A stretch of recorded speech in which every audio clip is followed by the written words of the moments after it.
All right. See if it pops up and then start recording. Alrighty. See how we do here, Chew. Yeah, I totally forgot to record my my thing that I was doing last night. Oh yeah. Yeah. I think we're probably live. Such a dummy.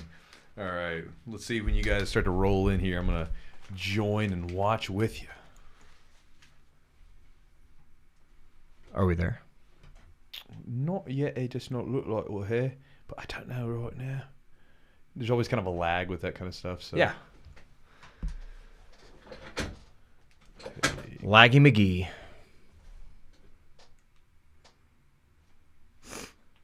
Let's see.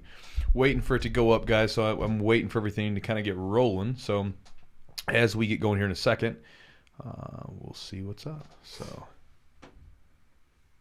and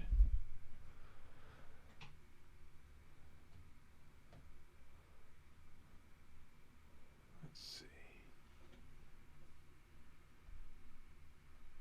Says we are live on here. All right, cool. We are?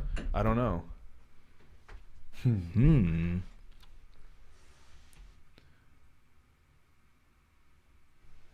Should be. It says start streaming. Are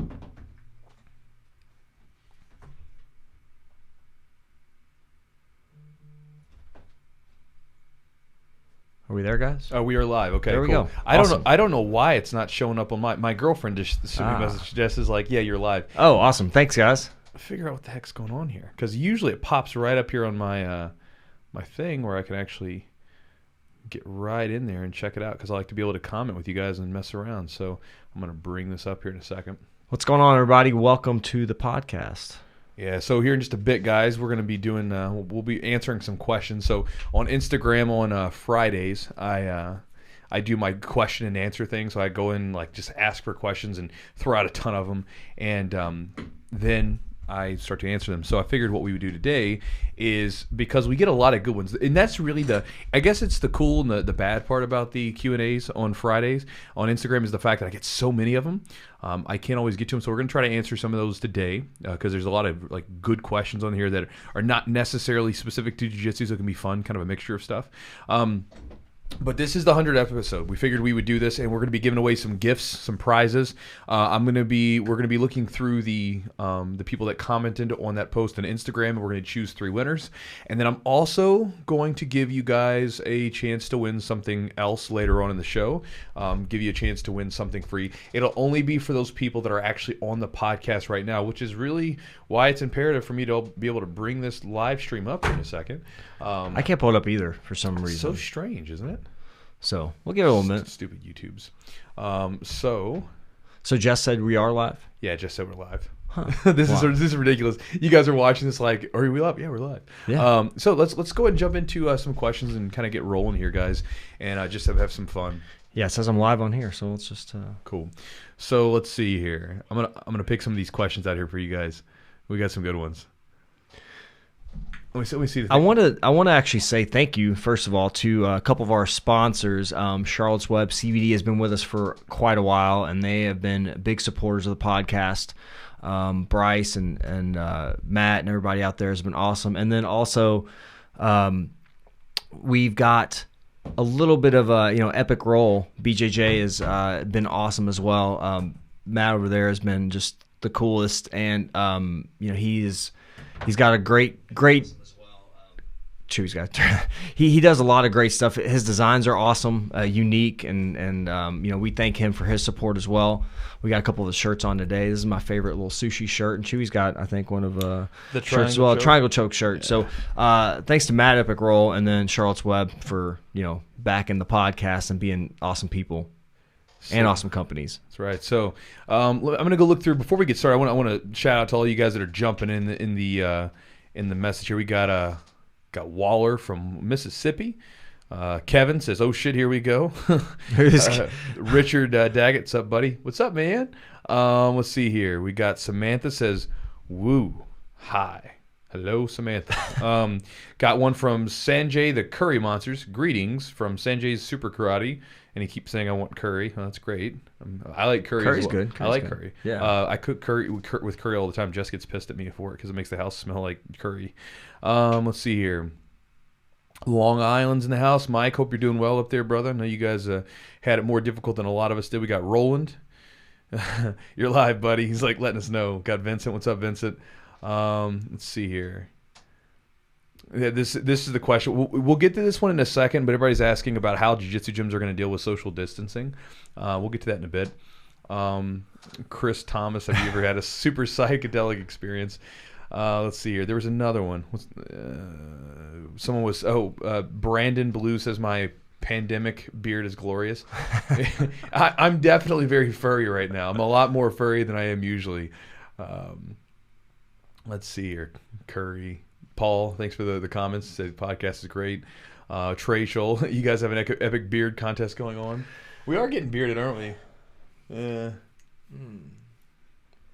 I'm starting to figure out as my hair's growing out on the sides. I've got gray. I didn't realize I had. My wife's like, "You got gray." Oh, I've got I was like, "What are you talking about? I don't have any gray." I got all kinds of gray. I'll get like one beard hair that's gray, and I'll just pluck it out. Mm-hmm. I've got too many now, like on the sides. Yeah, I get some. So I'm hoping I'll look like like Nick Pabone later. You had a really you posted like an Instagram post about like Jess messing with your ear hair. Yeah. Me too. By the way, like I have ear hair, and I didn't. Yeah. I was like, where's this coming from? Does Mich get them? Oh, dude, I make her pull them out. She does it with her hands. She'll yeah. So Jess is like, she's like a monkey. She like comes up and like, she like grooms you. Yeah, like like they start picking up the ticks. Like if she see like, I sometimes feel like scary. I don't know if you guys have girlfriends or boyfriends that do this, but I know a lot of guys that have girlfriends that do this. Like every time if I take off my shirt, she'll like start looking around and see if there's any like anything that she can pop, or like she's got like the whole like little like. Zit. Well, she's got like the little zit extractor kit, so she like gets out there and then we put tea tree oil on afterwards. So she's like a little monkey wants to groom me. Carlos McNabb, what's up, Chewy? And Eugene, hope you're doing well, brother. What's up, Carlos? Hope you're doing well, man. I miss you. Hopefully we'll be able to get back together soon. Yes, Carlos is probably itching to get some leg locks. Yeah. Did y'all see that? There's that. I think that post with that guy like massaging, I think his girlfriend's feet, and all of a sudden he starts leg locking her feet and stuff. And I was like, popular. Yeah, that's pretty good. That's the way I always feel. I want to do that. Professor Peculiar says, Chewy, are you a poetry buff? I don't really think I'm a huge poetry buff. I'll read some. I'm not against it, but I don't necessarily think I'm a huge poetry buff.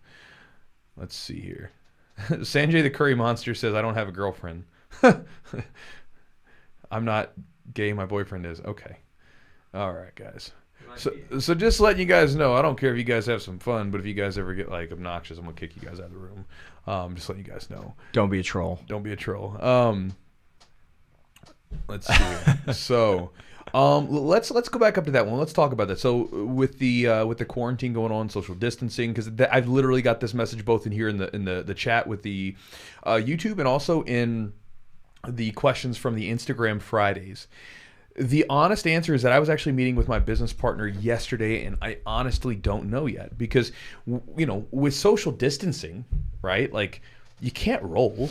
You can't train that way. Mm. And I mean, someone was talking about wearing a mask when we're rolling. I mean, at that point, who the hell are we kidding? I don't understand that. Basically, like, well, how is that going to stay on? Here's another thing about people wearing their masks. I'm all for them. I have a mask in my car in case I go into a place because, again, I'm personally not that worried about it. But at the same time, I want to be respectful to other people and things like that. So again, I'm just doing it, right? But the whole thing about the mask is you'll see people with a mask on. I was watching this the other day in the grocery store. I go in with my mask, and people are touching stuff, and then they're scratching under the mask. I'm like, you dummy! Like you're not using it right. Like this, it's like it's defeating the whole purpose. Like you can't like touch everything and then touch your mask. That's not. Have you seen the people like wear the mask and it's like on their face? It's not even covering their nose. It's not covering their nose. It's idiotic. I saw these people, so I didn't realize they have this thing called a beard net. There's a beard net. It's like a hairnet except for your beard. And these people are wearing these beard nets, and I'm like, that's doing absolutely nothing for you. Like, what do you? Well, I mean, your beard hair is not falling, and this gentleman's significant other was wearing one as well, and I was like, what are they doing? Well, and then and then also let's be kind of honest with it. I mean, this is the way I look at it. I mean, you look at like you've got like the subway in New York's running. Yeah. You got a big giant German-infested tube. You go into grocery stores and like.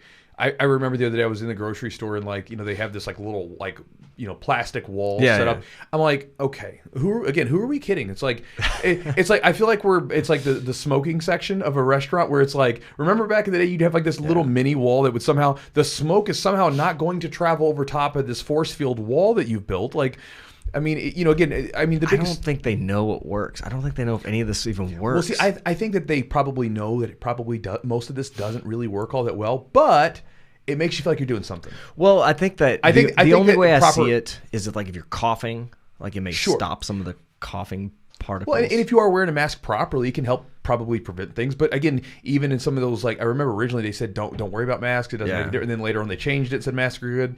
But again, the thing is like, you have to use it properly if it's going to work. Yeah.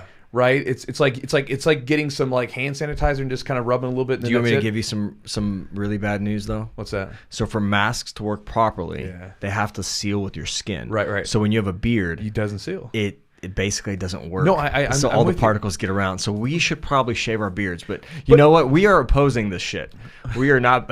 We're not doing it. But I mean, even if you look at like people that wear the mask, like the masks are loose and everything else, I'm like, I feel like it's just one of these things where we're in a situation where there's not a whole lot we can do. Yeah. And it basically gives people something they can do, right? Because people don't want to feel powerless, so they have to do something. Well, what can I do? Here, wear this mask, or we put up a piece of a plastic wall that'll somehow magically shield us from everybody's germs. And even at the grocery store, it's hilarious. I was laughing about this. So I didn't realize this at first, but they didn't want to touch my reusable bags. Oh, right. So I was you're one of those. So I bring my reusable bags, right? Because I'm like, hey, like there's no reason to create extra waste. So I go over my reusable bags, and the woman like she looks at them. She's like, her hands are up. She's like, I can't touch those. I'm like, okay. So I get them. So I'm like, okay. So these products that you have in front of you that literally I've wiped my hands all over. People have probably coughed on and sneezed on, wiped their hands all over. How many people have touched it? How many people have touched these things along the way? And then but the bag is where we're going to draw the line. Like everything else is fine. We're going to touch and stuff like that. You're in here scratching the inside of your mouth, like under your mask, but the bag is where we draw the line. I think there's just a lot of like silliness goes on, but it's policy. I get it. I think it's inconsistencies in a lot of ways, but I think they're doing the best they can because it's uncharted territory. They don't know what the hell they're doing. They don't even know if the social distancing thing is really that helpful. How effective like it really is. It's maybe more effective like if you are ill, like older and at high risk, then yes, you should probably social distance. But most of us that are healthier, again, there's an exception. I'm sure there's exceptions everywhere. There's been younger people that have gotten ill, and but again. Now, to go back to your point, though, because I know we're getting off in the weeds, and I don't want to turn this into a whole like COVID-19 rant. Because you guys have already heard enough about it, and again, there's all kind of stuff all over the place. Anyway, one of the things that I was thinking about with my guys is that when we get started with training, I'm sure there's going to be restrictions on the amount of people that can be there. So we're probably either going to run more classes to allow less people, or we may do something where. I've already given out mats and equipment to my students as best we could so they could train at home as best we could. And we already have an online membership area for the students at the gym. So, we've been doing this stuff that everybody else is just kind of getting around to now. Yeah. Like everybody started doing the online. So we were already doing this. And so we've already got that stuff in place. But, I think it's one of those things where we'll probably have to do something where we either run smaller classes and more numerous of them so that more people can train, or basically come up with a system where we say, okay, listen, we've got, let's say, I'm just going to use a number. We've got more students in this, but just as a number to work with. Let's say we have 50 total students. All right, well, you 10 are going to be on these days. This 10 is going to be on these days. This 10 is going to be on these days. And those are going to be your training partners. Those are your only training partners for the next foreseeable future. This way we can limit like contact. So basically, for instance, Eugene and I, we've done these podcasts. We don't really see anyone else. We're both quarantined and held up at home. I don't see a whole lot of people other than him and Jess, and that's in my videographer Spartan. That's about it. And so, we can see each other. Not a big deal. But if we say, listen, if we're going to make the group bigger, well, let's say if we say, okay, like we let these groups train, and let's say that in group A, John ends up finding out he was positive. We can then say, hey, John and everybody else that was training with John in group A, you guys need to get checked out, make sure you're okay, maybe quarantine for a couple of weeks or whatever. And I feel like it would be a way to kind of sort of keep things controlled. Yeah. And so I'm going to see about something like that. That's probably what I'm going to look towards, is basically coming up with groups. And then again, it'll limit the training because a lot of my students are used to training like 5 days a week because that's the way that the gym works. It's kind of unlimited. But hey, listen, for the time being, 2 days a week's better than no days a week. And we'll kind of get this thing rolling, groups of 10, whatever it might be. And then this way we can kind of sort of, if something goes down where someone does get sick, we know which group they're a part of. That kind of thing. So and then Brian also has one of my students also has the stuff where we can like test people's like temperature and things like that when they come in. So a really great point. You can actually say like, all right, so you can maybe separate people into groups of 10, and you're just in that group. Yeah. And so what'll happen is you'll say, all right, so you're a Monday, Wednesday group. You're a Tuesday, Thursday group. Yes. You're a Friday, Sunday, whatever. That's the idea. And then you guys just stay. Yeah. And like, you provide maybe a half hour between classes to get people to fill out. And I think that sounds great. Like, I think it's because you can kind of know, like, okay, so this group of 10, all right, you stay together. That might be an idea. Yeah, I mean, and that's what I'm going to try. And again, we're still waiting. Again, I'm kind of, and just for me, I'm kind of torn with all this stuff because there's just so much craziness out there. But I definitely want to do the best with what's best for people because while I don't think it's Armageddon, it's still something to be cautious about and be smart about. And so again, kind of play that. I'm somewhere in the middle with all this stuff. Like there's one side of the tracks that say that it's a big nothing, whatever. Right. There's one side of the tracks that says it's like the end of mankind, and then there's me in the middle, kind of like where I think most people probably are. Right? We were like, it's something to be concerned about, but we can't just not live. We got to figure out a creative way to deal with this stuff, and so that's kind of what I'm looking towards to do with this stuff and kind of get it rolling. So. I think that when you look back on it, if it wasn't a big deal and we didn't need all this stuff, this overprotection or whatever, I think it's better to do that than look back and say, well, we should have done all these things and we didn't, and now all these people died unnecessarily or could have been avoided or whatever. Yeah. So, I mean, I guess you're kind of like, you're never going to hit the nail on the head perfectly. Well, and you can't know because you don't like, so if, for instance, like we don't know if we wouldn't have done any of this stuff, if it would have made a better difference or not. We don't know. Right. So we just have to kind of go with just as best we can with the knowledge that we have. So that's awesome. So if you're asking, that's what I'm trying to plan to do is basically once we kind of get the okay, we're going to start doing kind of like groups of training to where we kind of give them into blocks and keep those groups of training together until we can open up just regularly and after everything's good to go. But again, there'll be ways to get around it for sure. All right, yeah. And guys, Matt is on here. I just want to give a shout out to him. Matt, it says Epic Roll Brazilian Jiu-Jitsu. He is on here. Say what's up to him. He's by a good the way, dude. A lot of you guys like book recommendations from me. I've got a really good one. I've been listening to it. So I listened to a couple of his other books, or I've read a couple of his other books. The guy's name is Ryan Holiday. He has he does all the stoicism now, right? It's like, the Daily Stoic and all that kind of stuff. He has an older book that he wrote. I think it was like his first book maybe, but it's about, it's called Trust Me, I'm Lying. The Confessions of a Media Manipulator. And basically, it's really fascinating because in the book, he talks about the way that the media has been hijacked, basically back to the days of yellow journalism. So basically, if you guys are familiar with yellow journalism, which I think it's a really interesting period with like Randolph Hearst and Pulitzer and all these guys, they basically would come out with essentially, if you go look at the titles, they're clickbait titles, right? From back in like the 1800s. Early 1900s, right? And basically what they would do is they would sell these papers on a like per paper basis. There was no subscription model. So if you wanted to get someone to buy it, you had to make sure it was really good. And so they would use all kinds of really crappy titles, a lot of fake stories. If you look at the way that the Spanish-American War started, Randolph Hearst was a big part of that. Well, in the book, he starts talking about like that, but then he talks about how we used to have a stable subscription model with like newspapers and media outlets and stuff.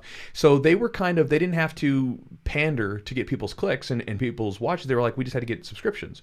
Well, those don't exist much anymore, right? Nobody pays for newspapers or anything like that. And so basically all these different companies, even these big ones, like these big mainstream respected so-and-so news places, they're basically playing the game of bloggers, and they're just pumping out garbage because they're pumping out stuff that's not necessarily a really good story, but it's stuff that'll get you to click on it. Sure. And basically stuff that'll, in some cases, he was basically taking these stories where it was a completely fabricated fake story, and it would get all the way up to the New York Times.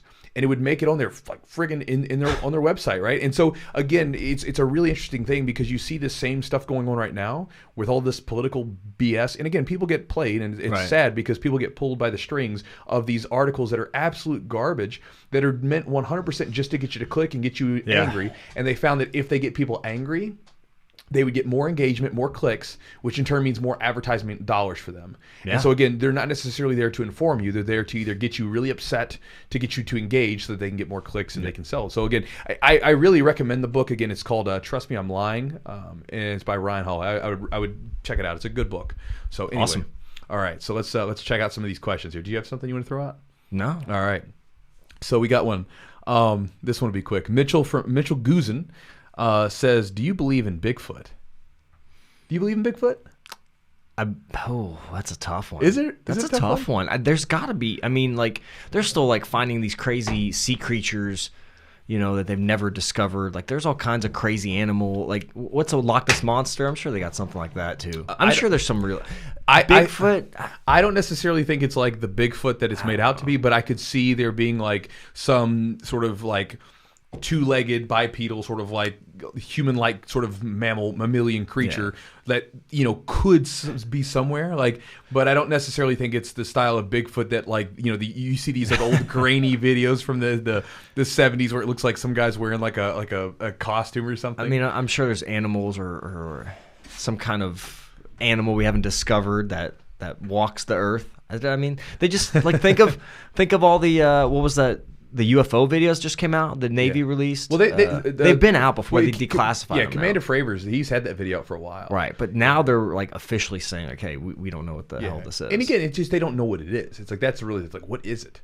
We don't know. Well, I would expect you to no, to but know. No, but here's the thing. You're it's you're the people like looking over this planet, or this country. But again, with unidentified flying object, they don't know, right? So Scary. It's like, so they think like, well, we don't know what it is, and everybody goes aliens. It's like, well, no, we don't know that. Like, we don't know what it is.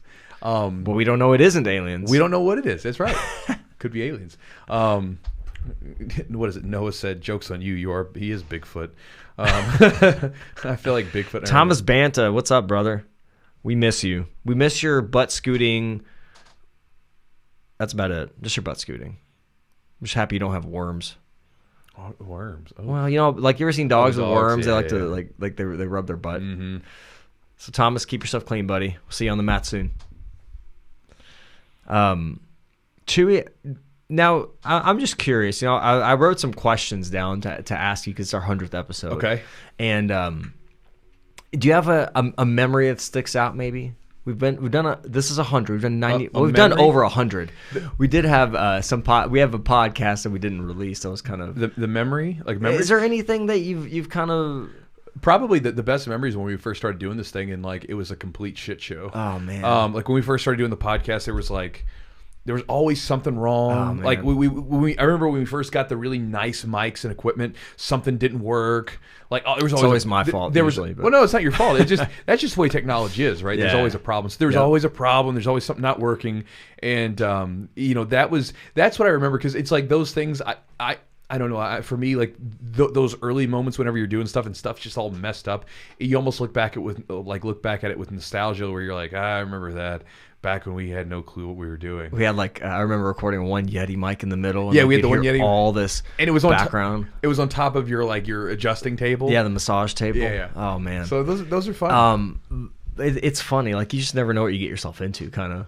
It's like I remember when I first started just running a podcast, and I would message my wife. I would tell my wife, I gotta get this, and I gotta get this, and I gotta get this, and I would get shit that I probably didn't need because I didn't know any better. And then eventually I would kind of fine tune. All right, look, we're not gonna mess around. We need this, we need that, and so. But it was always a learning experience and something that I think it's just fun. I've always enjoyed just meeting people. Honestly, using technology in a way where we actually get to sit down.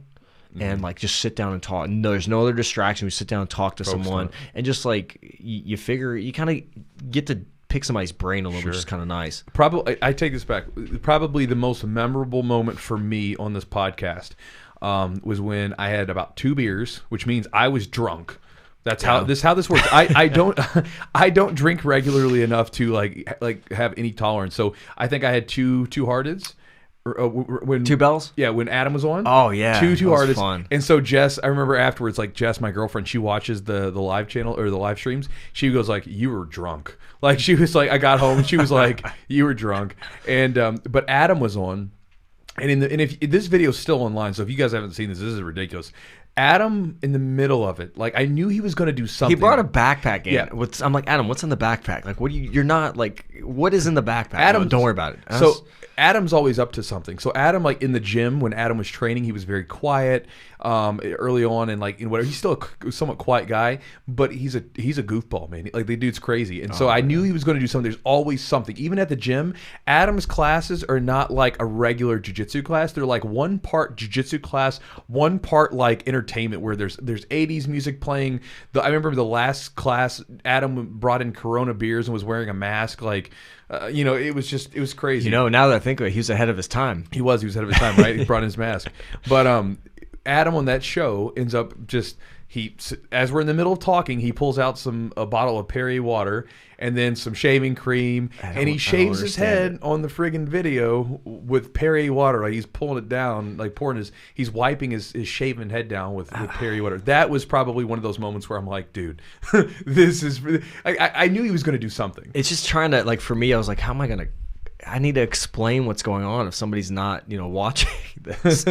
But I'm surprised, like some of the people we've had on the show, like how nice, like pretty much everybody was, and like how down to earth, like some of these guys that are just elite level athletes, just what makes them tick, and it's just fun to get to know some of these guys, and they're just, and luckily, everyone that we've had on the show has been just extremely nice. Yeah, I think that, for the most part, one of the cool things about jiu-jitsu is like 99% of the people that are in it are generally pretty cool. I remember one time I was at a tournament, and I remember having this kind of like laughing moment. It was one of my first black belt tournaments, and I was competing, and I was getting ready for the finals. I was sitting in the not the bullpen, but I was sitting right in front of my mat getting ready to go, and it was the first time I'd actually seen Cyborg Abreu in person. And again, he's one of the dudes I loved watching him roll. He's a fun big guy to watch. And I remember seeing him. He's a jacked dude. And looks like a house. He's jacked. So he's had on a tank top and he's just kind of hanging out. I was like, Cyborg. I goes, hey man, how you doing? He goes, hey man. He's like, nice to meet you. Like, nice to meet you. And then I grab his arm, like, dude, you're so much bigger in person or whatever. And I'm shaking him. He's laughing. How tall is he? A little shorter than me. But then afterwards, I turned back around and I'm like, I just grabbed his arm like I knew him, and he like laughed at me. It was just like whatever. Again, super nice guys, and most guys are like that. Most guys are super super cool. I haven't really met too many guys in jiu-jitsu that aren't super cool. Yeah, everybody's been awesome. I mean, Bernardo, he was kind of one of the first. Not the first, but like actually the guy one of the first big seminars that we brought to the gym, Mm-hmm. and Bernardo was just like super super cool. It was before I think BJJ Fanatics was kind of starting to take off, and like he's just really. I think we went to dinner and went to game, and it was just it was a s'more. You know what a s'more was? Yeah, he's like, what's a s'more? I was like a s'more dessert. It was so good. Got him a giant s'more. But Bernardo was funny because like it's funny how that whole thing worked. I swear, there's sometimes, maybe it's whatever, but I remember I was in a float tank a couple weeks, like just sometime in Jess and I, we went to do a float tank. She got it for my birthday. So we do a float tank together, and I do a float tank, we did it for, I think it was like 90 minutes or something. And I remember when I was in the float tank, like this epiphany happened, right? Something talked to me, it's like, dude, said, bring a big person out to your gym, like bring a big name. And it started like putting names out there, and I'm like, then at the same time I'm thinking, I don't have any money. And it was just like, just think about it and do it. I'm like, I don't have any money, whatever. Well, then like a week later, one of the dudes in the gym, because this was a different time period, he was like, hey man, we should bring someone out to the gym. I was like, yeah, we should. I don't have any money. He's like, I'll help sponsor it. So me and him went in together. And like it happened like that, literally a week later. I was like, that's so creepy.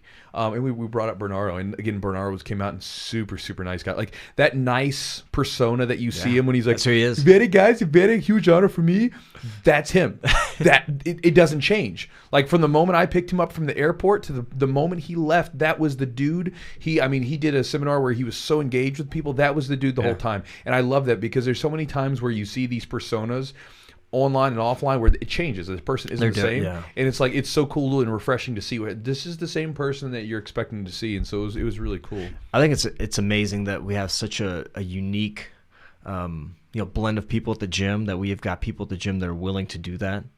not just for themselves, but for everyone else, just to like give everyone else like an unbelievable experience. And it was like everybody was just super pumped. And it was a 2017 maybe? No, 2016.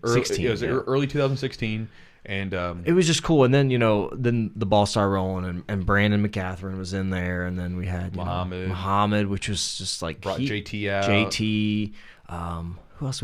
Christian Woodmansee was another one we had. He was cool as shit too. Out. Yeah, Josh Hanger. Had a bunch of Atos guys. And they're all like play super different games. Yeah. Well, I think different sizes too. Yeah, and I think that's a sign of a good gym, honestly, is where you have a different style. I think that it's I don't think it's a good thing when things are like stagnant. Like we're I just don't think it's a good idea anytime, both on the mats or off the mat, when everybody's made to do something a certain way or one way or think a certain way. I think it's good to allow creativity to come through. Well, that's how things evolve. Yeah. Like, if nobody is creative, that you're not gonna have any kind of evolution of any kind of like nobody's gonna figure out new technique. Like I mean, you had at Atos, you had guys like Hinger, you had guys like Christian Woodmansee, you had guys like Keenan. I mean, very different styles. Very different. I mean, immensely different and immensely good at what they do. Let's see. We have one from this is just funny. So I have a message from Andrew Steger on the live stream. It says Chewy should do voice acting. So fun story. A fun story. A long time ago, I did tech support for a couple of years. It was a decent paying job at the time to get me through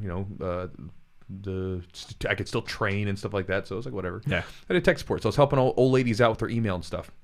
And I remember it was for a local company, and I remember like talking, and apparently even my girlfriend, she said I have a good phone voice, and she was like, the woman was on the phone one day. She's like, hey, would you? She's like, I know this sounds a little weird. Would you mind like maybe giving me a call sometime? Like just like your voice is very soothing, and she's like, I think it would be really helpful for me to help me sleep. What? Yeah, I was like, she just wanted me to call her up at night to give her like to talk her to sleep. That's what she said. Did you do it? No, I didn't know. Like I was like, I couldn't do that. Because I feel like that. I feel like there would be some sort of. I mean, if she would have paid some money, I probably would have done it because I could have used it for competitions at the time, right? Geez. But I think it probably would have been. What a request! Would have been. You think that's what she's gonna be using your voice for? Maybe falling asleep. Maybe. What do you think? What? Hey, here's the even better one. So there was another guy that was like that worked there, and this guy was like. I consider myself kind of a geek. I'm a history and a marketing and business geek, whatever. I don't know what the hell to call myself, but I'm a geek, right? Nerd, whatever. But when you think of that name, that term, there typically is some sort of like image in your head of what that looks like. There was a guy that did the same thing as me, right? Worked close to each other, and he was that epitome of that image, right? But this dude, like, he had the most magnificent voice. Like, it was this really deep, from this gut sort of voice, a deep bass voice. So when he talked, like, it was so soothing, and like that had that little rumble to it, right? So he would talk, and I remember one day, we were doing this exercise where I can like listen in on his conversation as he's doing it, right? It was like a training exercise or something. Okay. And so I'm sitting there just kind of listening to him, watching him work, and he's talking to this woman, and this woman was like, she's like, hey, are you guys local? He's like, yes, we are. And she's like, well, I know this is kind of awkward, but I don't know if you'd be interested in like maybe like connecting like online or something. And then he like replied back, he's like, ma'am, I'm sorry to tell you this, I don't look anything like I sound, and like I just thought it was funny, like, because he had that deep bass in his voice, and he's like, no. He said apparently he got it all the time. So that's nice. Random story, but because you said the voice acting thing, I thought it would be funny. You want to do some questions on? If you guys have some questions on the chat, send them over. When do you want to do the giveaway? The give it a little giveaways. Time. She was looking at some stuff. I'm looking at the questions. Yeah, so giveaways. Let's do a few questions. Let's do like maybe an Instagram question, then we'll do maybe a question on here. We're gonna do an Instagram question on there, and then we'll do the giveaway. So we're gonna do 2 questions. Oh and a boy, giveaway. it's really gonna happen. All right, so we're actually gonna give some stuff away. French Fries said, "Congrats on the 100 of French fries." Who thinks of these names? Like, it's amazing to me. Like, French Fries. That's the name. I mean, maybe he likes French Maybe fries. it's really his name or her name. It's not really their name. Maybe. No. People have some interesting names. You never know. Let me bring this up, and we'll take a look at a question on Instagram, and then we'll take a question from you guys, and then we'll get down to some gifts, some things to give away. Somebody said Adam's a legend, by the way. Adam is definitely a legend. All right. Let's see. Trey asks, how does it feel to complete the 100th episode of the Jiu-Jitsu podcast? You know, I'm one of these weird guys where, like, I don't know, I don't get into it that much. Like, on the number itself, I try to be as, like, outcome independent as possible, right? Where basically I don't really care about, like, the big number. Even in jiu-jitsu, it was this way. I, like, besides the blue belt was probably the belt where it really, like, yay, I'm a blue belt. Like, it was a big deal, right? And then even black belt, I got it, and it was just kind of like, okay, I'm a black belt now. Like, it wasn't like, it was weird going to competitions as a black belt, but getting my black belt in itself was like, I'm just training again, right? I never really get big into, because, you know, as well as I do, I'm kind of one of these guys where I just get into a rhythm and I just keep chipping away, right? So most of my things are on either daily or weekly habits, and the satisfaction that I derive, it does not come from like a particular number or a particular number of views. Even like on the YouTube videos, like some videos do great. Like the recent one we had, the rolling video, God, that thing went skyrocketed. And then some other videos, they do terrible, even though I thought they were good videos. Yeah. And sometimes with the podcast, you know, we do it and we just do them, you know. And so for me, I'm pretty outcome independent.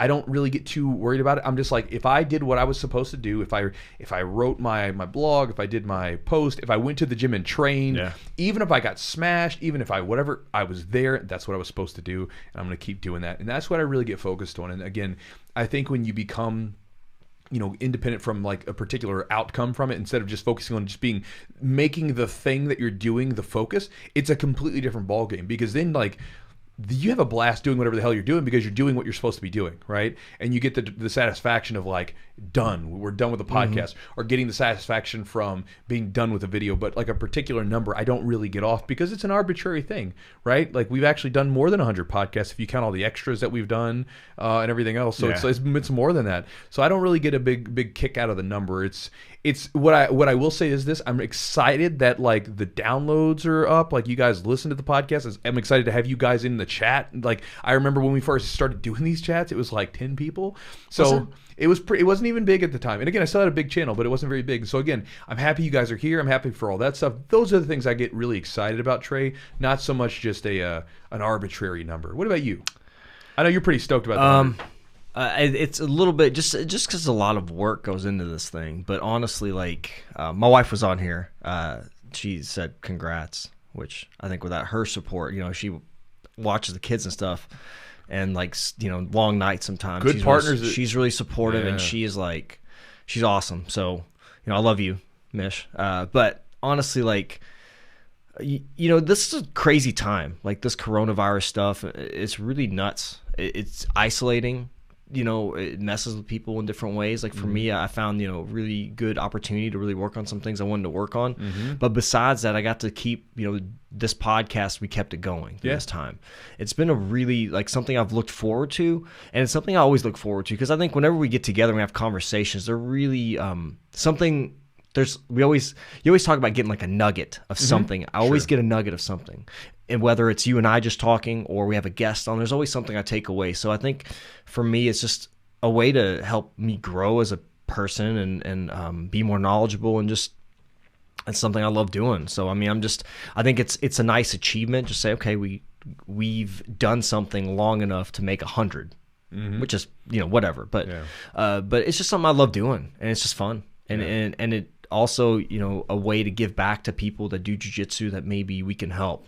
Sure. So it's just a different format to give back as well, and just I just love doing it. So and that's another thing, like a nugget right there, is like, I tell this to Jess all the time, like, you know, whether man or woman, whatever, like, if you get a partner in your life, a significant other, man, like that's a make or break for your life, right? Like, because a good partner will literally like change your life in such a good way, or in a negative way. You know, like my girlfriend, right? Like, you got that support system.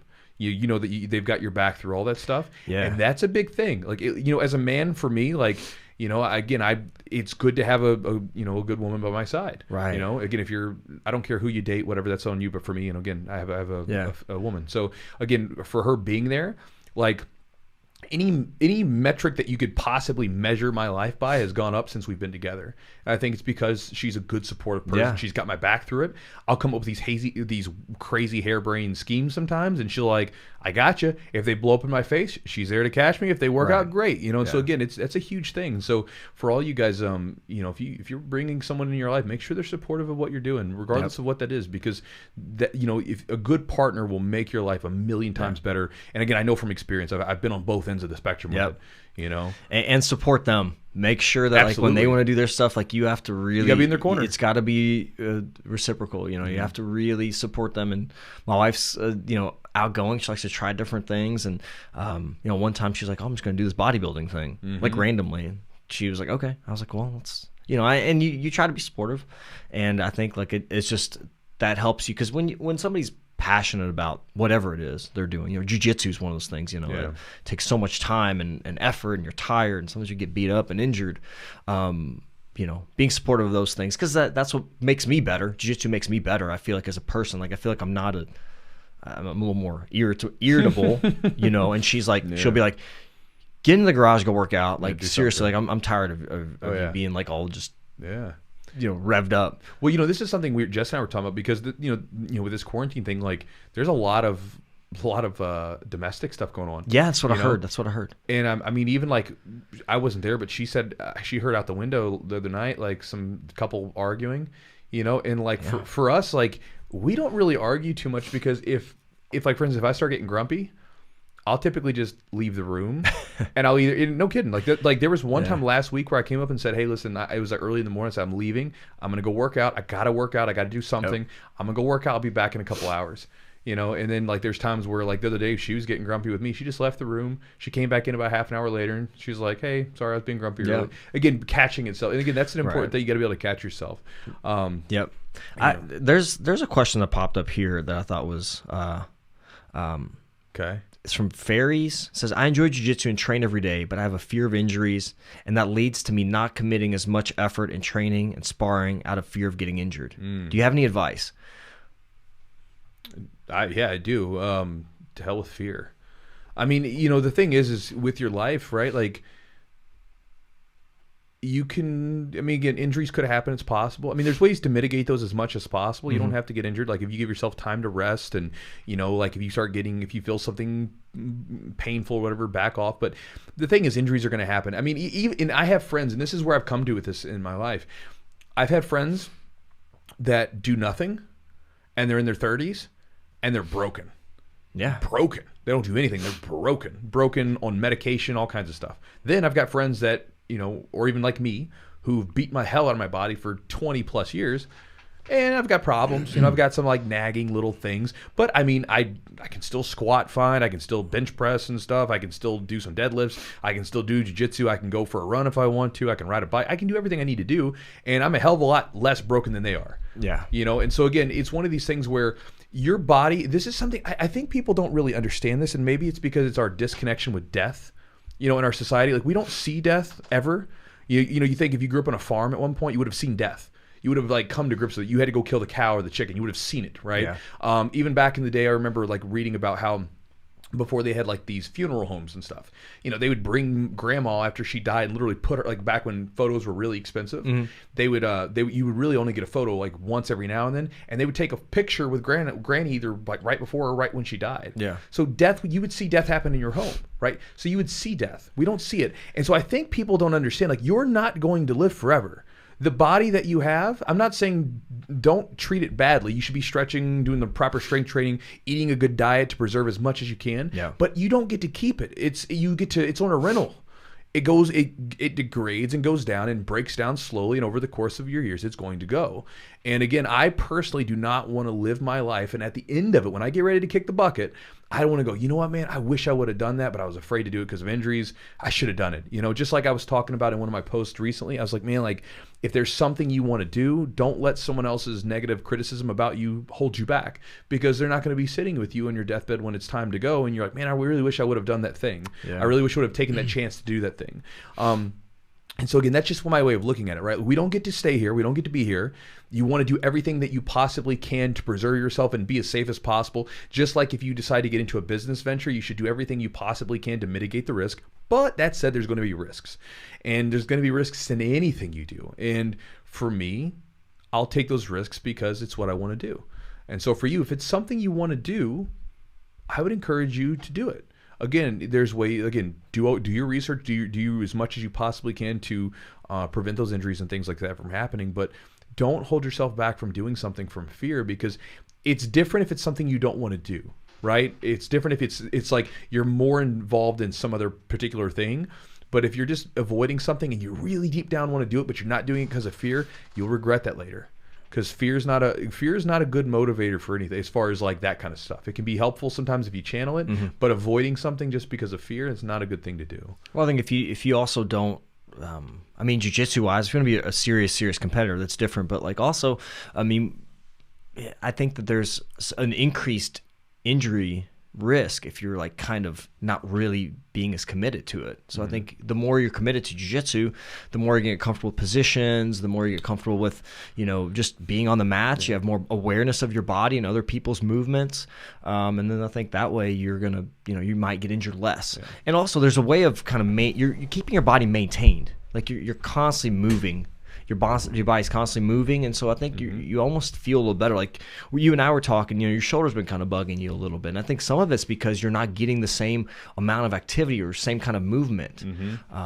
But from a physical therapy standpoint, like most people, like and you don't have to quote me this, like you can look it up, but I think a lot of research is showing that most people over the age of like 65 or 70 have rotator cuff tears. Yeah. So I think that if you do jiu-jitsu, or if you don't do jiu-jitsu, you're probably going to end up with rotator cuff tears or whatever. It doesn't mean it's because you have a tear, you can't move your arm. Right. I mean, there's a variety of different types of injuries to the shoulder, but it's just like if you're going to end up having arthritis. I've seen people, in my practice that haven't done shit their whole lives, sat at a desk all day and have knee replacements. Yeah. And I've also seen athletes, that they're probably going to have a knee replacement, but like you want to do nothing your whole life and then have a knee replacement, or you want to like just push your body and see what your body's capable of. Damned if you do, damned if you don't. It's a fine line, man. You got to find that. You got to find that little that fine line to walk, the little tightrope. Because like if you do too much, you can get injured. If you don't do enough, you could get injured. So and everybody's got that nice sweet spot that if they can stay there, whether it's for you, it was modifying your training intensity and how much you train, adding in strength training. Everybody's got, and like there's no, this is how many you should do, this is why you should do it. No, your body's different than anybody else's. It's going to respond differently. Yeah, that's one thing. Is like as I've gotten more interested in like the strength training aspect, right? Like, for instance, like my knees used to ache like crazy, and then recently I've been doing a lot more stretching on my ankles and my hips and everything else, and I've been doing squatting more, and my knees feel great. Like I squatted last night or yesterday morning, had a great session, like brutal session, was doing like sets of 10 with pretty heavy weight. I was just like, oh my god, I was like walking funny for the rest of it. Loved it, right? But again, it felt great. And then I used to have some lower back issues, and again, it was a muscular thing. Even right now, you're talking about the shoulder. I was doing the stretches that you were showing me to loosen up my pec.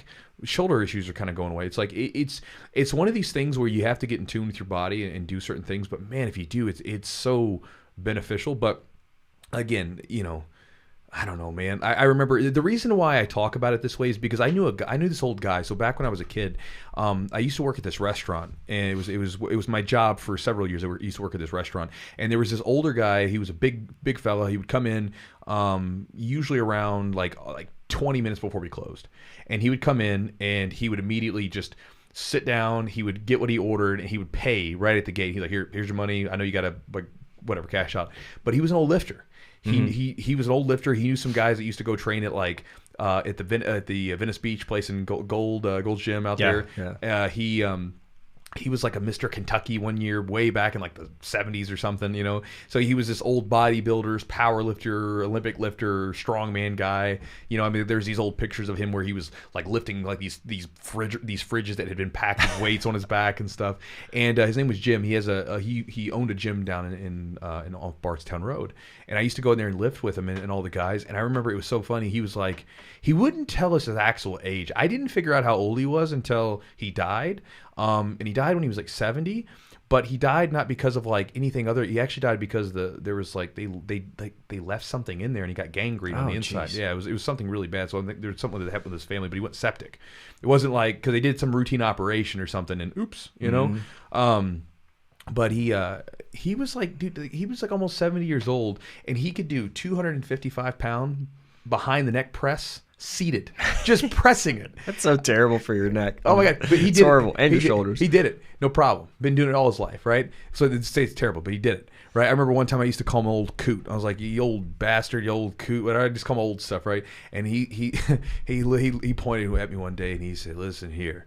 And for any of you guys that are sensitive, close your ears or something. But this is what he always say. He'd like look at me. He's like, "Listen here, you little cocksucker."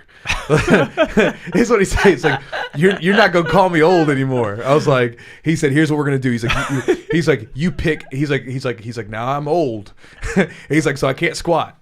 He's like, but you pick any pressing exercises. He's like, and I'll double the amount of reps you did. So I was like, all right. So I knew he liked incline press. So I was like, incline press. So he did incline press, and I remember I forgot what weight I picked. It might have been like 225 or something, and I did it for like 10 reps, right? So he has to do 20 reps with 225, right? And dude's like he's like 68 or something at a time. Gets up there fucking 30 times, bang, bang, bang, bang, bang, 30 times. And he's like, "Don't you ever call me old again," you know? And I was like, dude, and he had such a vibrance about it. I was like, this dude was like old. He was someone's grandpa. And this dude he was energetic, he was vibrant, he was still lifting weights, he was still doing it. Like, he didn't care. Like, he was just getting after it. And so again, stuff's breaking down on him, but he was like still going. And again, I that left a deep impression on me because that was a dude who, like, as far as his lifestyle, he lived his life the way that he wanted to. He didn't get all crazy, like trying to keep up with the Joneses. He had a nice car that he had his gym, he lifted weights, he had a good time. That's what his life was, man. And again, you know, that left an impression. So it's like, man, go do it. Like, whatever you're gonna do, go do it. And, you know, figure it out on the way, but like, you don't have to not do it. Like, things are going to happen, but you can work around the stuff. Right. So, well, just do it. Yeah. Whatever you do it with passion. Do it with vigor. Do it. You know, give yourself the best chance to be good at it or great at it. You know, whatever it is. By the way, I wasn't going to mention this, but you just said the word cocksucker or words, whatever it is. Yeah. So proud. And my wife, hopefully she's listening. Proud father moment. Whoa. No. We were watching Boardwalk Empire. Okay. Sorry, I started off wrong. Yeah, it started real wrong. Let me explain. This is how babies are made. No. So my daughter was like supposed to be taking a nap, and we're watching Boardwalk Empire in our room. What's that? It's like a show about like 1920s Prohibition. Cool. It was on an HBO show, but we're watching on Amazon. And my daughter walks in, and they say that word, and she repeats it. Oh, no. She's 2.5. She's a parrot. And me and my wife look at her like, oh, no. The most terrible word you could So anyway, that's you just said that, and I was like, that kind of happened. Well, I remember, like, my mom, like, I used to have some family members that, like, they used to drink. And I had a lot of family members back in the day that were alcoholics, and so they would get together and they'd fight and they'd say stuff, they'd cuss each other out and stuff. And I remember, like, my mom, whenever I'd ask her, like, "What does that mean, Mom?" She'd be like, "I'll tell you when you're older." Right? God. And I remember I heard my grandmother call my aunt that once. Oh no! And I looked at my mom. I was like, "Mom, what does that mean?" You know? And she's like, "I'll tell you when Did you're you older." repeat it? Huh? Yeah. I was like, "Mom, what is whatever?" Yep. And I was like, she was like, "I'll tell you when you're older." I'm like, and I remember, I think even at that point, I was like, "Ma'am," I was like, "Mom, how old do I have to be? There's a lot of words that I need explanation on that you're not telling me because I'll get them when I'm older. How old are we talking? You know, like when I get, so." But yes, that was. I was just like, of all the things, like she's literally like she walked in from her room into our room and like just that word or that phrase was said. And kids are like, such parrots, man. Like, my wife and I looked at each other and just started like laughing. I mean, oh my God, how could you not? Oh God, but you try not to because you try to not make it a big deal. You try to be like, okay, we just don't say that word, just forget. And then they're like, they catch on, they see that you have like this expression on your face, like, oh, they say it again. They don't want me to say that. Yeah. So I don't think she said it again. Hopefully. I mean, that's still strange that there's words that are bad. It's words, yeah. It's like because it's like the words, and it's like it changes because, like, for for instance, one of the words that I didn't realize this until like I got a whole slew of like angry people from the UK like sending me messages. What did you say? Spaz. So basically, in the United States, spaz is someone that's like herky jerky, and like we use the word spaz for like someone in like as a brand new white belt who is like being like really aggressive and overly like whatever. That's what spaz means to us, right? But over in the UK, that means like someone with like a mental disability of some sort, right? From what I understand, and I remember like I didn't know that. So it's so weird how like one word for one group sounds terrible. One it doesn't matter, So I think it's interesting. So yeah, it's just cultural. There was a really great question actually. We should answer it. Hold on, I'm gonna find this question because it was about like being passionate. Like say,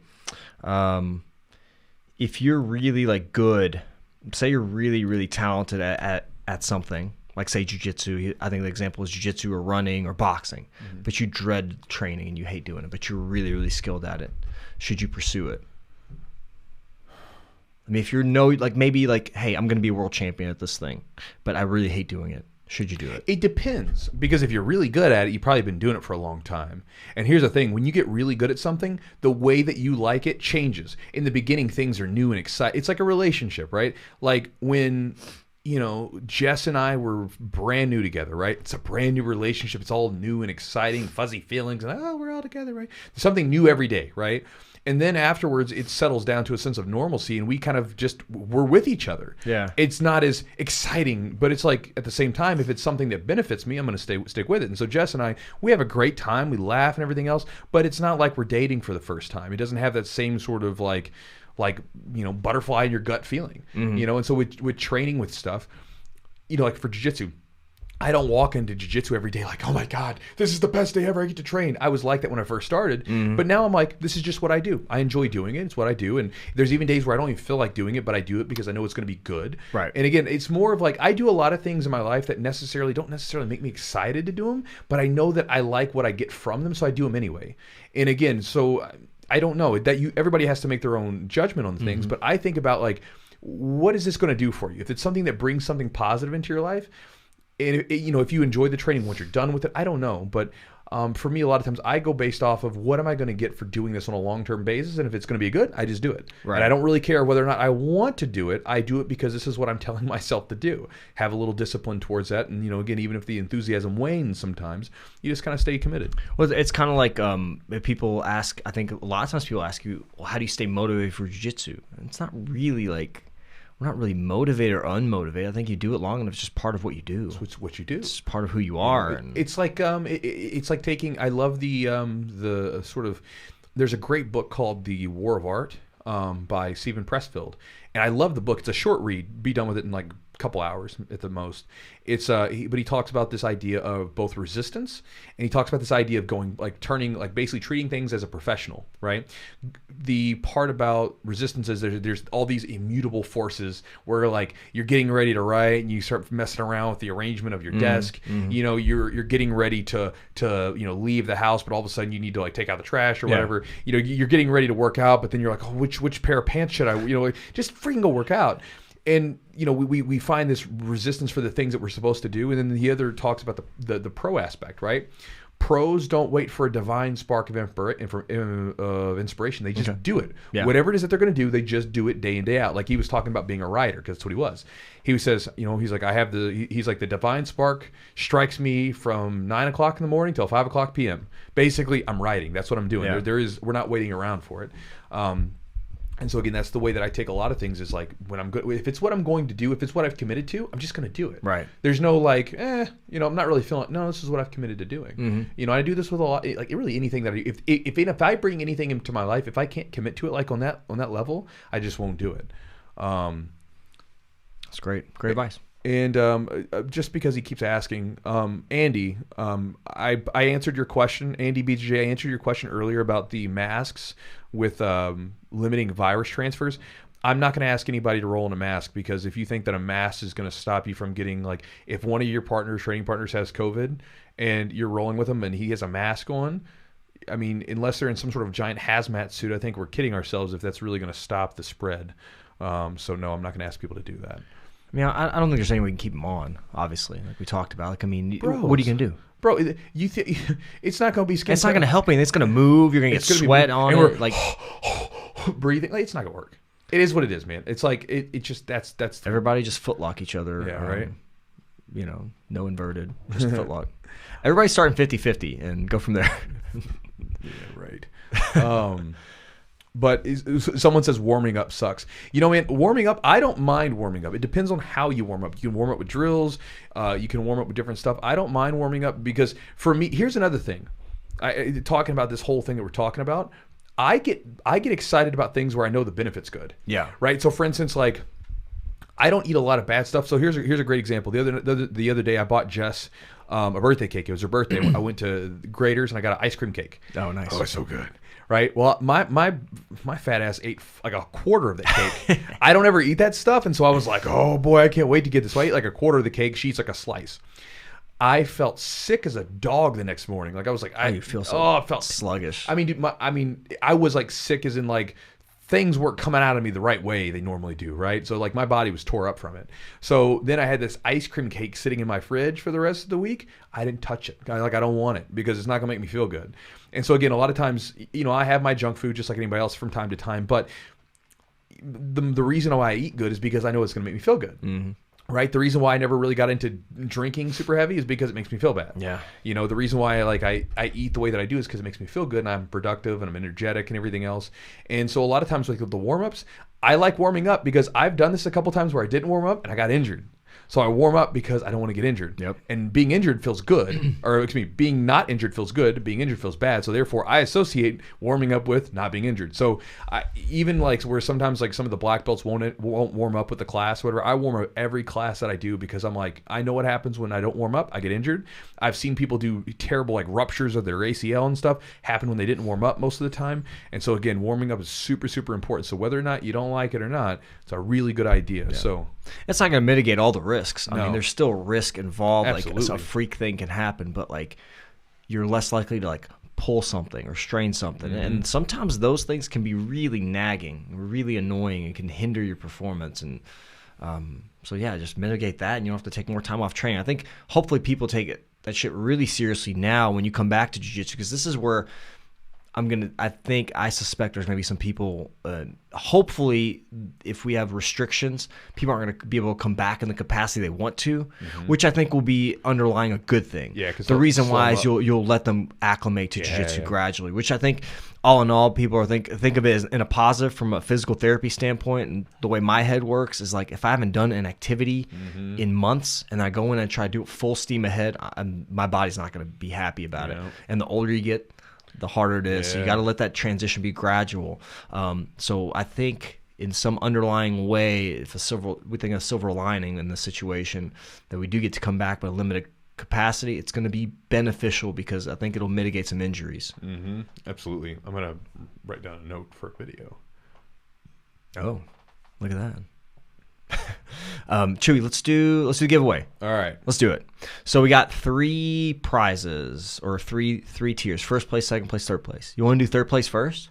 Sure. Third, second, first, and I'll write down who wins. So what we're gonna do is Chewy's gonna get on Instagram. He's gonna go to his post on the Chewjitsu Instagram page, and he's gonna randomly choose himself picking one person. We're going with third place. So third place is They win one of my used jock straps. They get Epic Roll, BJJ T-shirt, and a keychain.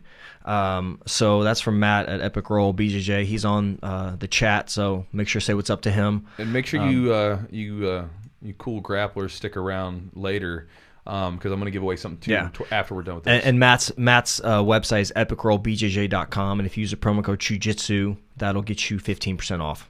So. All right, so we're gonna basically what I'm gonna do is I'm just going to move this around here, and I'm gonna pick a name from the Instagram post that we have where everybody said something. We're gonna go for this. All right, here we go. Swiper says they want the jock strap. Jock strap. Yeah.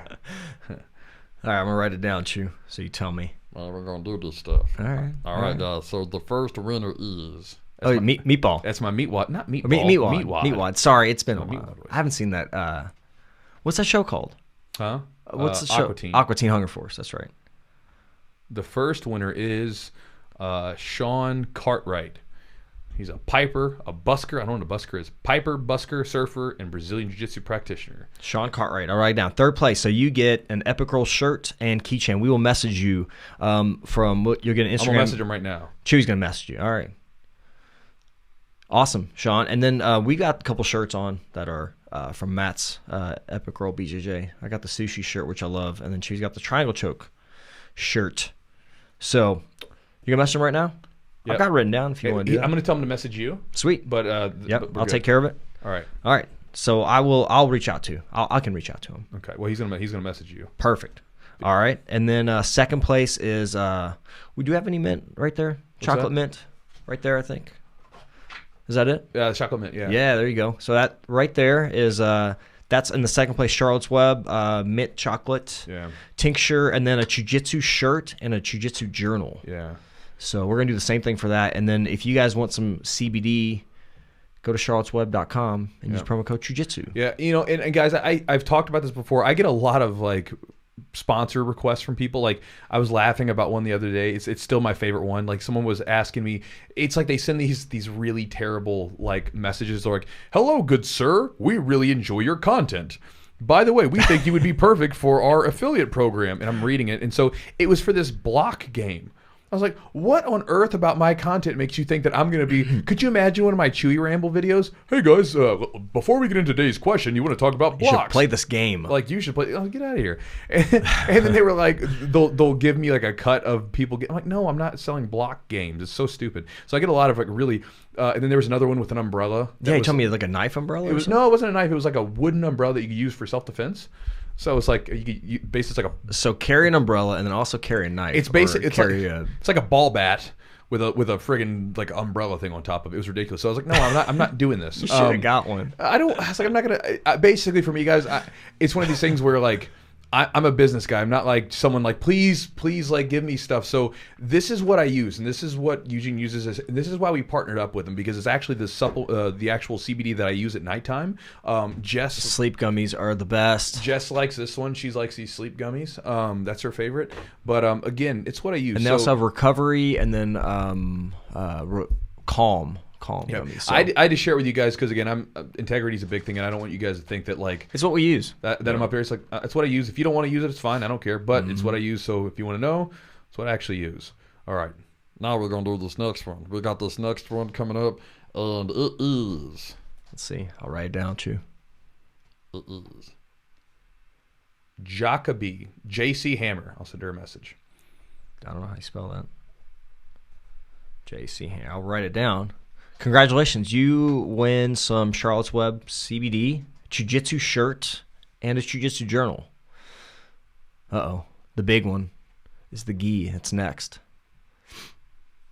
So, thanks, Chew. Thank you guys so much for the support, by the way. We really love doing the podcast for you all as well. It's really important. We love all the messages. And if you love the podcast, help it grow, go to iTunes and wherever else and leave us a review. And if you don't like the podcast, tell us why. And we'll make it worse for you. I'm kidding. What you got, Chew? Ready? I'm just kind of scrolling. I'm scrolling. I got one for you guys in a minute. All right. So this is for the Epic Roll BJJ gi. It's the Raven gi, I believe. At least it's a white gi. It's really nice. I've got. I think you've got one. We were gonna wear them right before the quarantine hit. We actually got some gis. We were gonna try them out, but they're really nice quality. In a world where one man stands alone, Can Jiu-Jitsu wins. So we got Can Jiu-Jitsu. Can Jitsu. Yeah, I'm sending a message. He is the winner of the gi. Jitsu. Awesome. Congrats. And reach out to, I guess, on the Jiu-Jitsu podcast. Yeah, they're going to send Instagram. Yeah, send me a message and then we'll coordinate all that. I'll coordinate all that stuff with you guys and we'll get everything shipped out to you. Congratulations. Thank you all for the support. Thank you for participating in the giveaway. All right. So let's do one more gift. One more gift. So what we'll do I don't even know what the gift is, Chewy. I know. You never told me. I'm just having some fun. No, I haven't told you anything. So I don't know. It's a used jock strap. I'm just kidding. Wait, I'm not giving that back, bro. No. You already gave it to me. So let's do 2 gifts. Oh wow. We're gonna be generous today. Santa Chew. All right, Santa Chew. Ho ho ho. All right, so here's what we're gonna do, guys. Swiper wants that jock strap. So here's what we're gonna do, guys. I'm gonna give away 2 gifts. One gift will be one of my courses on my website. So I'll give you guys one of those gifts will be one of the courses on my website. The other gift will be a t-shirt and a journal. So I'll send you guys a t-shirt and a Chewjitsu journal that I made. So I'll give you guys a couple of those. I got to send a couple of those out anyway this week. I can't get those journals anywhere else because I don't really ship them. They're at the gym. So let's figure this out. So the way that we're going to do this is it'll just kind of have to be one of those first come, first serve things. So I'm going to basically ask you guys a question, and I want you guys to answer it. The question's going to be about me. I want to see if anybody actually watches my videos. So, or if you guys just came here for the free stuff and you don't even like me. So I'm going to ask you guys a question. The first one that pops up on here, that's the one that's going to get it. All right. So we're going to be going first for the course, which again I'll give you guys the choice of either my grip fighting, my wrestling for jiu-jitsu, or my half guard series. Now, if for some reason you have all 3 of those, then I'll let you get one of my other ones, like my guard passing or something like that. But otherwise, you'll get one of those 3. All right. So first question is,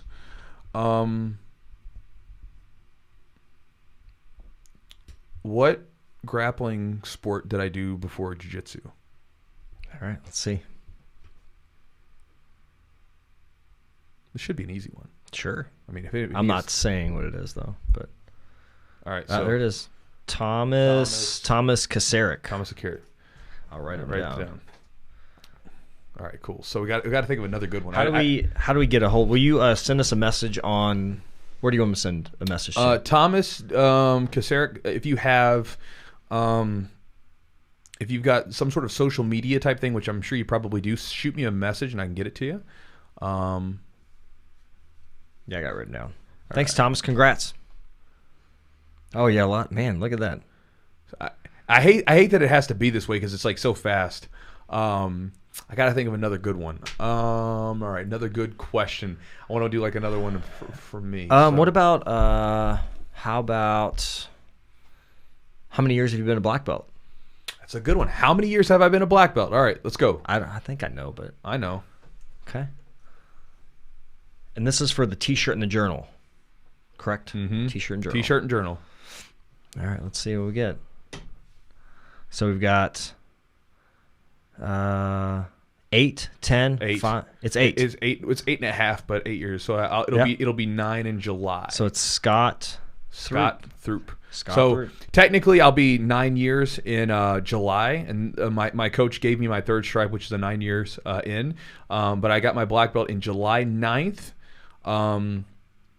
2011. It was at we had Hanato. Hanato there. He's also an interesting guy, man. Like, how old is he? 50 something? And Scott, yes, you can go ahead and hit me up on Instagram.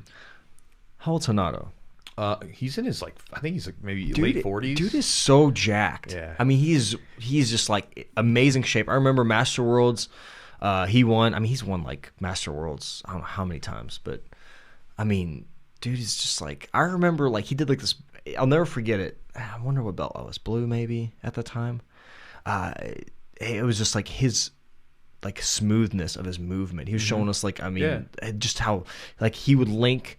The way he linked his movements. Probably that seminar that he did at the gym? Yes. Yeah. The way he linked his... I was like... I was just blown away at how well he like linked his movements together. Like, as soon as he passed, he already was moving on to something else. It it was amazing. He's an inspiration as far as like for looking towards like older guys that are still training and like still doing great. Should have him on the podcast. Yeah, we should. He'd be cool. He'd be a cool guy. Somebody said Kyle Watson. Kyle Watson? He'd be fun. He's a fun guy. We'll get Kyle. He's a funny dude. We'll get Kyle Watson. Kyle he used to be in Tough, right? Yeah, he was Ultimate Fighter. Yeah, and he's a cool dude. I've been to his gym several times and had some great training sessions with him and all those guys over there. So cool guys.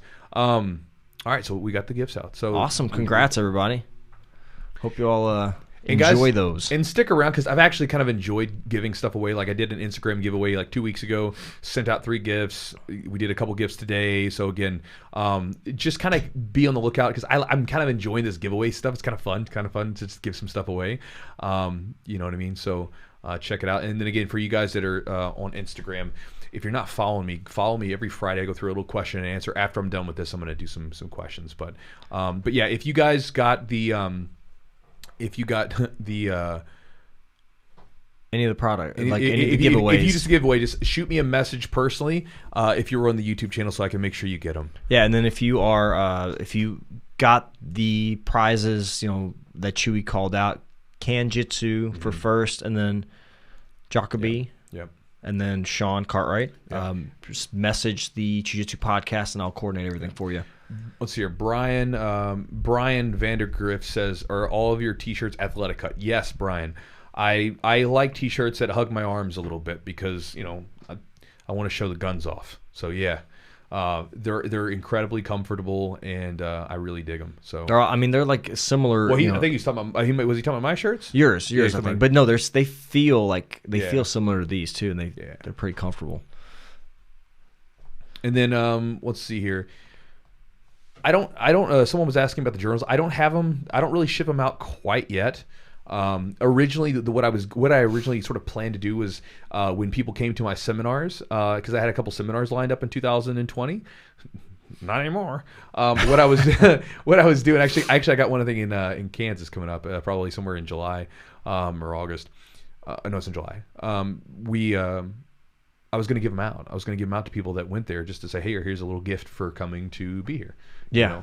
So that's what they're there for. So what are in those, Chewy? If people don't know, it's like a 30-day journal. It's correct? like a 30-day journal, and really what it is I'm giving people prompts in the journal because the thing is when you tell people journal, people say, oh my God, journal, I don't know how to journal, and just giving people some different questions and prompts for training related. It's all mostly training related. It's just a good idea because again, I talk about this all the time. I think journaling is such a useful tool for like digging up your stuff because each and every one of us has a lot of baggage. We have a lot of stuff that's not dealt with, whether we want to admit it or not, right? If you say you don't, you're kidding yourself. But it's just a useful way to bring some of this stuff up so you can see it. It's like your mistakes. It's like when you go to a competition in jiu-jitsu, it's like you make a lot of mistakes a lot of times because the person's not used to you, and a lot of times you'll get this really good view of your game, and like, here's what I need to fix, right? And so sometimes it can be the same thing when you get into this stuff where if something's bugging you or if you're trying to solve a problem, you can go through this stuff, and it's really useful for figuring out why you think the way you do about things. And again, it's like having, just like you were talking about having a conversation with someone else where you get these gems. It's like having a conversation with yourself. So. Yeah, I think people were saying thank you for like helping them stay sane during this time, and it's been kind of a challenge, I think, for a lot of us. But again, one thing that I found, and we talked about this before, I've spent some time I haven't had as much time to do any meditation, but like I've even me and my wife will do it together. Sure, we'll do either guided or whatever, and it's just even sitting down for 10 minutes for me just kind of helps me kind of get my mind right a little bit. So so for you guys, I know you've got some content as well on that, Chewy, some stuff that you like to do. But is there anything you recommend, like even a beginner, like right now, if somebody's like, shit, I don't even want to sit down for 5 minutes. Anything can be a meditation. This is like, you don't have to sit down and be quiet. You could get up and go for dance and just shake your stuff off, or you could go on a walk and just put no phones, no headphones, just look around and just take everything in. Be 100% in that moment. If you're talking to someone, be 100% in the moment. Yeah. Right? I mean, like really when you're talking about meditation, you're just talking about being aware. A lot of times you think about how much time we spend stimulated from stuff and we're not even thinking about what we're doing or what's going on in our bodies or how we feel about something. We're just being sort of taken through. And again, it's really just about bringing awareness to certain things. And so anything could be a meditation, whether you're writing or you're sitting, whatever. Sitting's one way to do it. But I mean, even if you wanted to get up and put some music on and dance and just be 100% into that music and dancing, just to see how your body feels, whatever, that's a meditation. Yeah, I think having both of those avenues, like having something where you do get some good movement in, that you're kind of exerting some energy, and also where you're kind of focusing inward. One thing I would say for people though is just make sure you get some movement in, like, because I know for me, like I get so irritable and grumpy and crazy and just if I'm not doing some sort of exercise every day. So even if it's just a walk, go for a walk, go get a bike, go for a bike ride. I mean, just do something every single day. And if you do that, man, like it makes such a big difference on your overall attitude. I remember one of the books I read, I remember reading like this point where the guy was talking about, it was a psychologist, and he was talking to another doctor who said that if they could put into pill form what exercise does to the body and how it makes you feel, you'd be the richest person in the world, because it's amazing what physical movement does to the body, because it's what we're supposed to do. Our bodies are not meant to be sedentary and to be stuck in a house, to be sitting all day long. That's not what the body was meant to be doing. The body was meant to be moving. And so a lot of times, I mean, there's tons of studies to show the positive benefits as far as mental effects of exercise, from people who deal with depression and things like that. Absolutely. Tons of stuff on that. So again, if you're struggling mentally, don't just think about like what can you do mentally. Think about like what can you do physically. Can you go out and do some exercise? Can you get on an airdyne bike? Could you do some push-ups? Could you go for a long walk? Do something physical. It has a wonderful effect on the body. Yeah, and you're hitting it from multiple angles. You're helping your mind, and also eating well. I mean, getting enough sleep, that's really important for mental health. I don't know, like if I do I sleep, everybody should be good on sleep right now, right? I don't know, man. Sometimes it's just like I've found myself kind of watching a little more TV, and like TV. Well, when I watch TV, then I find it hard for me or I'll be working on the computer. Oh yeah. And I'll find it kind of hard to really kind of wind down. So but I don't know. I think just hitting it from multiple angles. Whether it's diet or food you eat. Do you take your CBD at night? I do. Well, I take the gummies, the sleep gummies at night. I do take the tincture in the morning. Okay. I usually do tincture in the morning, and I'll probably do it. I'll sometimes do the tincture at night, but most of the time I'll do the sleep gummies at night. So that's kind of my regimen. Is I'll do the 60 milligram. Yeah. I'll do a drop because no, it's fine. I like that. I was just gonna say, because like for me, man, like if I take that, if I have a cutoff time with like all the technology stuff. That's good. That's really smart. But I don't. But I have my cutoff time, and then I put my CBD in. And once I do that, I'll start reading, and I'm out. Like 30 minutes, maybe 40 minutes, and I'm just done. Well, you've conditioned your body, though, too. Think about it. You have this routine. Your body already knows. It's a pattern, yeah. It's like you're driving to the gym. Time. You're driving to the gym, and you're like getting antsy. You're worked up because you're getting ready to get after it. Same thing, going to sleep. You're kind of promoting your body, getting into this space of getting ready to wind down. Yeah. Epic. So Andy BJJ says, how about some?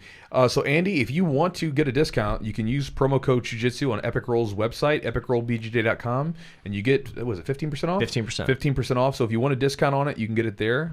He's already provided a discount to Chewjitsu fans.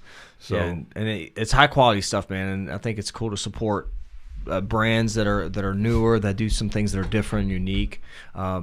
And Matt he designs all his own stuff, which I think I respect that. Nobody's designing his stuff for him. He makes all his own designs with the gis and everything. So it's kind of cool that he does all that. And I almost kind of like that there's like these companies that aren't, I like my showy roll stuff, whatever, they make good, whatever brand you like, but like the underground stuff. I kind of like some of that stuff because you miss the nostalgia. You miss the tap out stuff. No, right? you miss back like when you would wear like the stuff that nobody else had, nobody else knew about it. Yeah. It's Shory was like that, man. You're in kind of a club. People were like walking around with a Shory gi. Like they would not come out with like those Shory gis, every couple weeks. It was like once every 2-3 months or something. And it was like, dude, you were waiting, and it was like you were waiting to get that gi, man. And so here's a good one, and this will be the last one for me.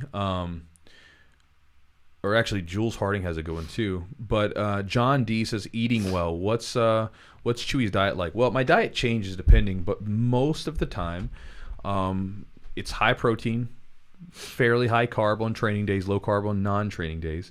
Because on training days, I need that energy, I need that fuel, so I carb up. On days where I'm not really training very hard, my carbs are relatively low. I might fast on days where I'm not training for a little bit, just whatever.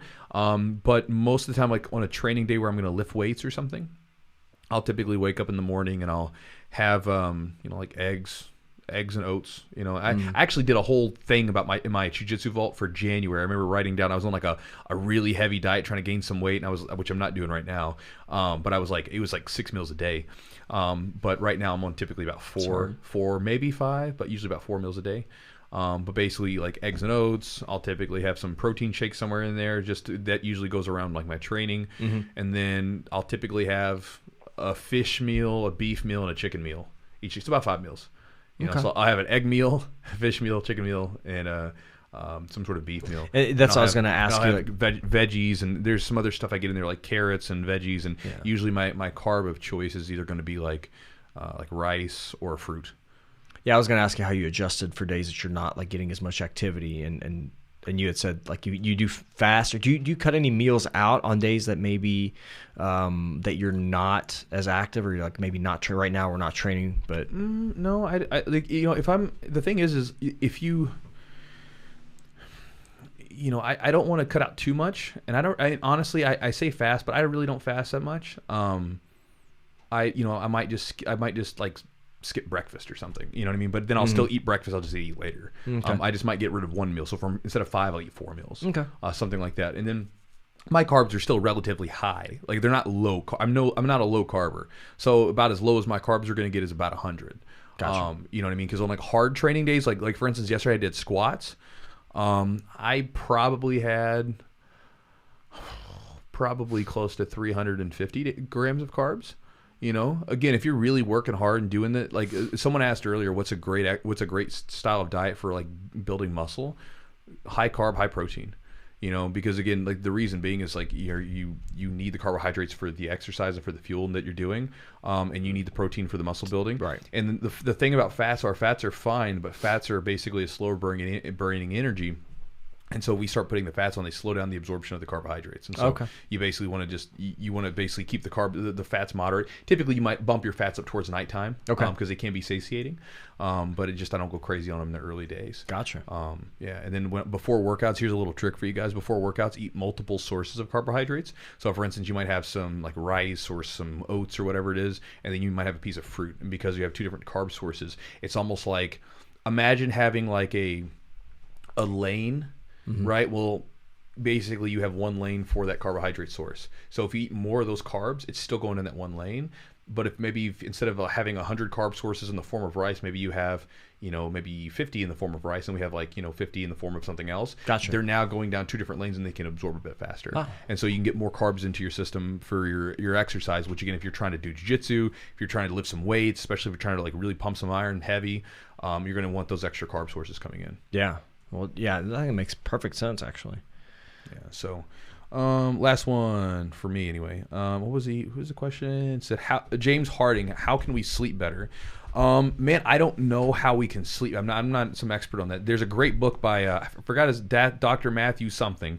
It's about sleep. It was on Joe Rogan's podcast. The guy on Joe Rogan, right? Good book. Definitely some good actionable tips in that. But as far as like what I do, my biggest thing, man, I found this to be beneficial is one, I have a cutoff time with electronics. Like just pick a time at nighttime. That's going to be you are not on your phone. You're not on your TV. You're not on your computer. Nothing. No more. At a certain time every night. Just do that every single night. Obviously, sometimes maybe you and your significant other, maybe you're watching a movie or something, whatever, no big deal, happens. But for the most part, like 90% of the time, that's your cutoff time. And then from there, have a routine of winding down. So my routine is cutoff time, shower, stretch a little bit, and do some like really like relaxed deep breathing. I'll have some CBD before I get in the shower, because it helps kind of calm me down, helps my sleep. And then I start to read and wind down and go to bed. And again, when you have that ritual in place, also turn your lights down. You get some lamps or something like that. Don't have the big bright lights in the house. Just because again, the longer those lights are on, it's sending your body bad signals. So again, I have some lamps that like once it's like nighttime and I'm ready to get to bed, I'll have these lamps, and they're not very bright. They're just enough that I can read, and see where I'm going, but they're still dim enough that they don't keep me wide awake. And then sort of glide down to sleep. Give yourself at least an hour to relax and get into sleep. You don't want to go from like watching, like Jess and I were watching The Last Kingdom. We just finished that up. I've seen that. It's a cool show. I like it.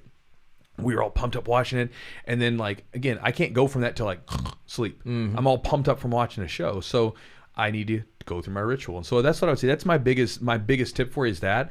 Also get some blackout curtains. Make sure your room is dark black, right? Don't have lights coming through. And then keep your room cool. I know that for me, if the room is nice, and I'll go cooler than I will hot.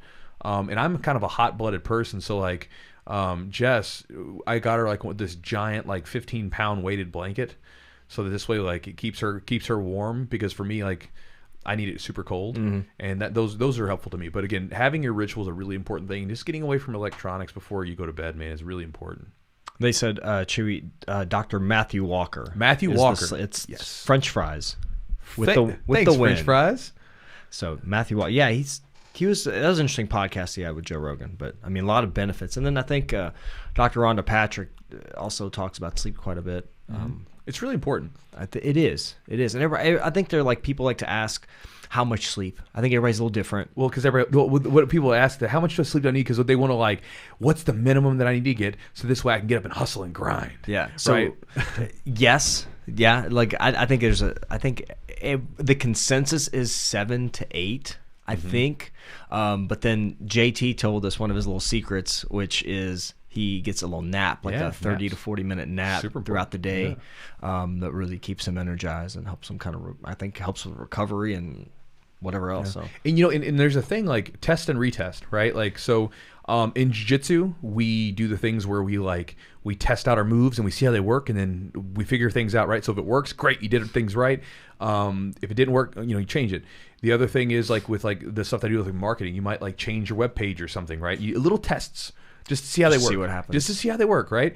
And you should do the thing with everything you do in life, right? You should be like just a consummate sort of like scientist with everything, right? Test and see how things work. So do an experiment. If you want to know how you operate on different amounts of sleep, test yourself. Yeah. Like I found that because originally I started trying to do everything on less sleep. Then I sort of gave myself more sleep, and I found that like if I get like 7 to 8 hours of sleep, especially 8, if I get 7 to 8 good hours of sleep, dude, I am so friggin' productive. I can get more done in 4 hours than I can in a whole day when I get 6 hours of sleep. I'm so less efficient on 6 hours of sleep than I am from 7. Every now and then I'll get up for whatever reason early in the morning. I get a little just bug up my butt, and I'll get up in the morning early, and sometimes get up for 6 hours of sleep. Then I need a nap later. But like on that 7 or 8, man, I mean the whole day I'm like just charging forward and getting after it. Don't need a nap. Because I slept through the night. Oh, another thing, you guys might be laughing at me, but when you guys get older, you know what I'm talking about. Don't guzzle a bunch of water before bed. Because that bladder of yours is getting old, huh? Mine's too, dude. I can't. Well, it's not that it's not that I get old. It's like, I mean, literally, I'll get up. And, it's like a jet stream, like in the middle of the night. But so a couple hours before bed, I don't drink anything. It's exactly what I do for my kids. Yeah. So exactly right. You don't want to pee everywhere. But no, it's important because, man, like the difference between like me sleeping all the way through the night and me getting up at 3 a.m, that's a different thing. Yeah. So. But so going back to it, like what the hell was I talking about? Sleep. Oh, testing. How many hours? Testing. Test yourself. Like, because right now we're at the quarantine, so a lot of you guys, your hours are way different than normal. Test yourself. See how you do with less sleep and with more sleep. And again, a lot of times what you might find is like, man, I'm freaking killing it with a little extra sleep. I'm way more aggressive, way more energetic. I'm there for my partner. I'm not so grumpy, things like that. So again, I found that out from testing myself and doing different, just being conscious of like how I was reacting with more or less. Awesome. I don't think we have any more questions, Chewy. All right, guys. So we'll wrap it up. Let's do this. What's if you guys have recommendations, please throw them out there. But what's a goal for like maybe the podcast moving forward? Is there anything you want to achieve? Any goals? I'm just curious. Goal. What's a goal? You're a goal setter, aren't you? Don't you like to set goals? Maybe, but I'm like more of like I just want to do the next one.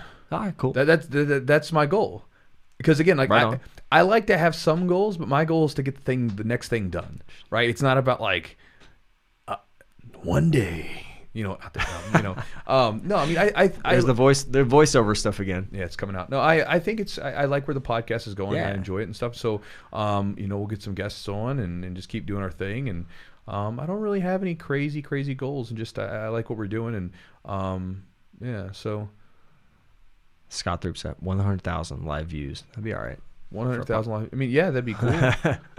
But again, but here's the thing. If I was so hell bent on that goal, let's say that like here's a great example. Sometimes things are completely out of your control. Absolutely. So like this quarantine thing right now, our numbers are actually pretty darn good considering, but they dropped a little bit. And at first it was like, why are they dropping? Oh, that's right. Nobody's driving. Nobody's in cars. So the podcast went down a little bit. Not much. And it's actually funny because like other markers that we use to measure the podcast and its like effectiveness have gone up, but like just total number of views went down. On the YouTube channel, views have gone down. I'm like, oh no, why did views go down? Oh, because no one can train, so nobody's as interested, right? So there's the videos where I'm not actually showing techniques are great. They're doing fine, but the technique videos, nobody's watching them. I can't get focused on that. I can't worry about the view count on it because I got to worry about, like, am I doing what I set out to do? Am I trying to help this person? Am I trying to create some entertainment for people that are, going through it right now in quarantine and they just want something they want to listen to people talk or whatever? Yeah, if I'm doing what I'm doing, then if I'm doing what I set out to do, then that's what I got to focus on. And so again, I don't really get too hung up on goals because you can, it's like you see these people. There was I was watching some show and they were talking about these people that get on Instagram and their whole self-worth and social media in general, their whole self-worth gets wrapped around how many likes they got, how many clicks and stuff, and like, man, your self-worth cannot get wrapped up to it. And it's a hard thing if you're like a person that gets in this stuff. I remember when I first started doing all right, I was like, oh man, I'm getting some views. And then it's like, well, why didn't that one get any views? That's you can't get wrapped up into it. Right. So I have some goals, but they're not necessarily like, it's not stuff you see on the front end anyway. Gotcha. So yeah, for sure. It's fun to, I think that as long as we're offering, like, we enjoy doing it, number one, and number two, we're offering something that's beneficial, that people get something out of it.